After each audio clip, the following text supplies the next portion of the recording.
Sziasztok, barátaim! Here is based Hungary, and I decided to make a YouTube channel dedicated to Hungary because I feel that Hungary in the last 5 years, especially since the whole refugee crisis has happened, has become very popular in the English speaking world, and many people have conceptions which are right and which are wrong about what is Hungary and in general that area of the world. And I decided that I will make a video as a Hungarian to clarify from a Hungarian perspective and give you my perspective in English so you understand what's really Hungary like, what the politics really like, what I think Viktor Orban is really are the truths about Hungary being like a mighty ethno-state truth or the exaggerated, what are the bad bits, good bits. So because the elections are in 6 months, I think I'm gonna base my first video on the parties and the people that are in charge of them, and then the follow-up videos will be about basically and what I think the outcomes will be of the general elections in Hungary in 2022 April. So let's start with the most famous part and the most famous person who put Hungary in the map in the last 10 years, and that is Fidesz and Orbán Viktor. So Orbán Viktor has started his political career as a rabid anti-communist during the early 90s. He was the very famous person who coined the phrase Ruski Khaza, which means Ruskis go home, so Russians go home. He was always an activist. He started as an activist, and basically then he got sponsored by a few people like George Soros. Yes, that is the very same George Soros who Orban goes against a lot. Now, I wouldn't say this is necessarily a bad thing, as in, yes, people can change their minds, so can politicians.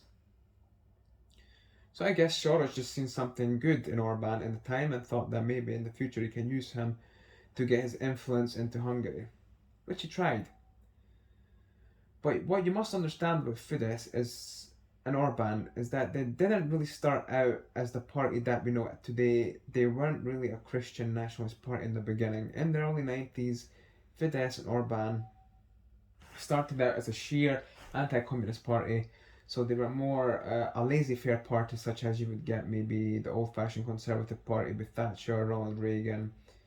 It was basically free market and basically postmodern view of life, that is that individuality, individual freedoms, do what you want. But it wasn't the nationalist party that we know it as today. But in order to make this relevant, I'm not gonna go really through when I talk about the parties today. I'm not gonna really go through from the 90s to today. I'm really gonna want to focus on from about 2005 to today because that's more relevant. That is the Hungary that we know today. Because the Hungary from the 90s is not different from Poland or Slovakia or the Czech. It's basically different parties took over, which one of them was also Orban in the early 90s. So Orban and Fidesz, the first time they came to power was not in 2010. They played a role in Hungary in the early 90s.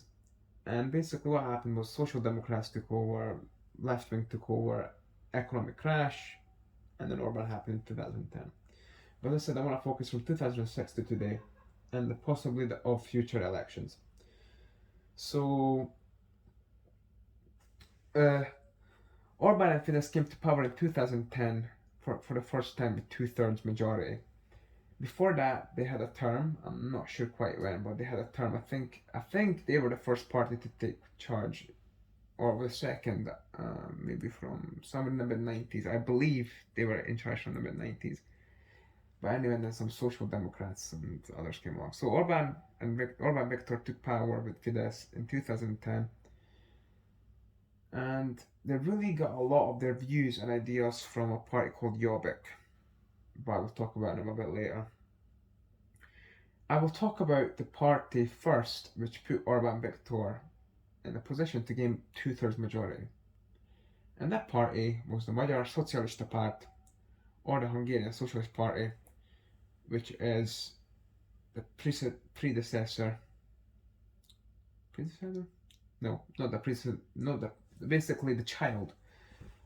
Basically, the thing that came after the Hungarian Socialist Workers' Party. So, this is the child of the former regime that was in charge, and the leader of this party, the guy that really messed up Hungary, arguably messed up because you could also blame on the economic crash, which I think inevitably would have happened anyway in 2008. But this guy, well, Gyurcsány Ferenc, is a massive pariah in Hungary today in politics. Was in charge of MSP, or the Hungarian Socialist Party. So what you have to know about them is they're basically they're the typical party of the left. They preach equality, they preach socialist views, but like any party of today that preaches left-wing ideals, economically they're quite capitalistic, if you could call it, in a sense that they're pro-multinationals, they're pro-opening the borders to multinationals, they're pro-opening the borders culturally, they're not nationalist in any way, shape or form, and what else can you expect? And famously, Gyurcsány Ferenc made a speech in 2006, possibly in secret, possibly not, at a place called Öszöd in Balaton, which is the biggest lake in Hungary. He made a speech where he said, "We done nothing but lie, cheat and steal for the last 4 years. We couldn't have made a bigger mess than we made," and so on and so forth. Now, there's theories that this got leaked on purpose or by mistake, but the bottom line was that in 2006 there was a ton of riots, and this is ironic because this was exactly 50 years later of the 56 revolution. The 1956 revolution, which happens against the Soviets. So it was actually quite symbolic to go against Gyurcsány's government, and a lot of what police atrocities and overreach has happened back in the day in 2006. So MSP has failed. Gyurcsány didn't quit till 2009 though, and then the elections happened in 2010, and Fidesz formed a two-thirds majority. However, MSP since then has been going down in the polls.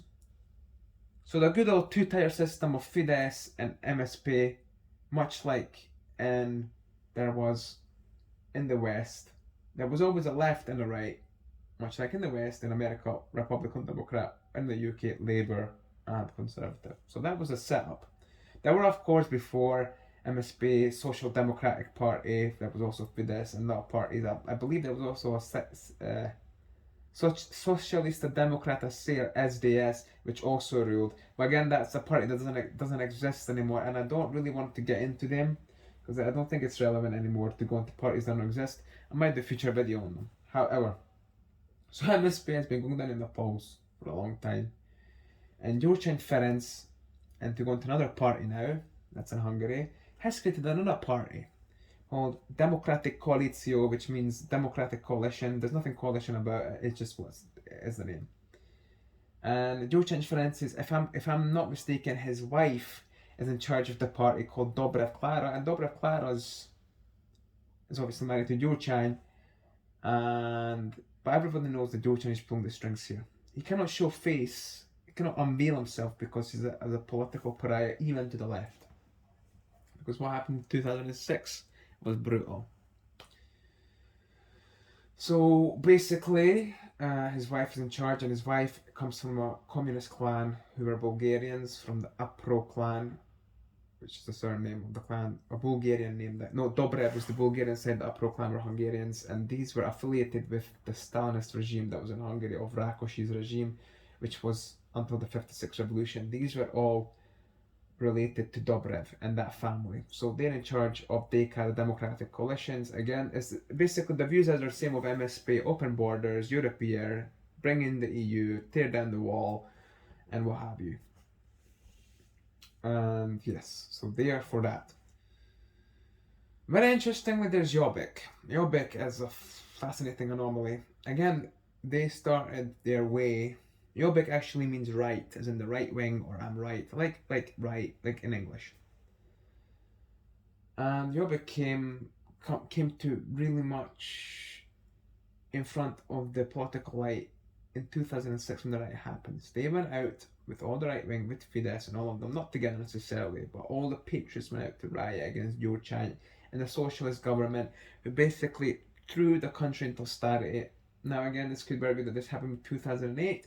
However, the country was not in great shape before that either.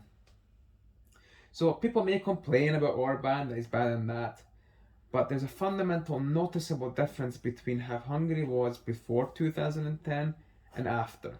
Clearly, obviously, it's a bit better after 2010 with Orban coming to power. And God forbid what would have happened if Joe Chang and co were still around when the migrant crisis happened. Hungary would have got flooded with people from the east. So basically, Jobbik was a reaction again to the socialist government, the neo-socialist government, not the communist government that was until the 90s, but neo. Unlike Fidesz, that was a reaction to the original socialist governments. And Jobbik was a hard right party. Well, it was pro-nationalism, pro-Hungarianism, pro-hereditarianism, as in getting back the former lands of Hungary, pro-kicking out big multinational tax on heavy. All the things that we assume with the nationalist party. Of course, they got the badge of anti-Semitism and what have you, anti-Roma, and basically they got all the things that you'd expect to get labelled. But quite funny, Jobbik had a leader called Vona Gábor, and the judges are still out on this whether he purposely shifted the party to the left, he got paid off, or did he actually believe what he was saying. So Jobbik, up until 2016, had almost got 70% at the polls, challenging Fidesz. And we still don't know if Fidesz infiltrated the party because it was a rival right-wing party, or because they simply paid off Vona Gábor to destroy the party itself. But bottom line,